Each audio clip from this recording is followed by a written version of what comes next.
新老感冒啊，给他们报道是爱，喂，林转，耶，我就知道你爱喝酒啊。来自花莲哈，我有生以来第一次支持我们自己原住民。哎，话不要多了，唱歌。真的，你不知道，这个比投票还紧张啊！真的，选择要选对的人，接下来大家的生活才会有希望。尤其是在真的话不要多了。来了，先唱歌了哈。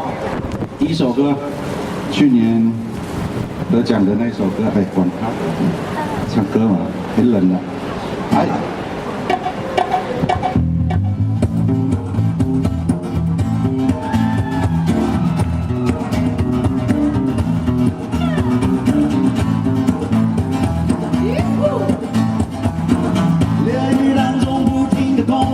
晒伤落雨无所谓，快要承受不住，脚下始终不淡的难受。我要赚很多钱，需要很多钱。我看上了路很苦的老车，它看起来虽然有些老气，就算跑得很慢。但是它有美丽的外表吸引我，让我开在路上慢慢的炫耀。我知道会有很多人看着我，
哎呀，我知道，哎呀，然后从早上就开始搭这些灯光啊？什么？我不要啊！好，我还是要唱啊！早上我们就在搭这些设备哈，所以为了心中的那个希望，所以我们心里面呢非常高兴，即使我们已经2-3天没有睡好了，所以无论如何，这一次原住民的朋友们给我们这个清新的一个力量，这么好的年轻人，对的人，只要让他有机会替我们自己原住民好好的说话，好好的做事，做对的事情。因为对选举嘛，政治我也不太在行啦，所以唱歌也是我们的乐趣，我们喜欢的东西。所以跟政治其实没有太大的瓜葛，但是我只是觉得他是对的人，应该站在第一线上，为我们更多的原住民朋友尽一份心力，让我们原住民的明天更好，好不好？好，第2首歌，就是要改变，就是要改变，那个动作，左脚右脚，就是要改变，就是要改变。来数歌。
谢他。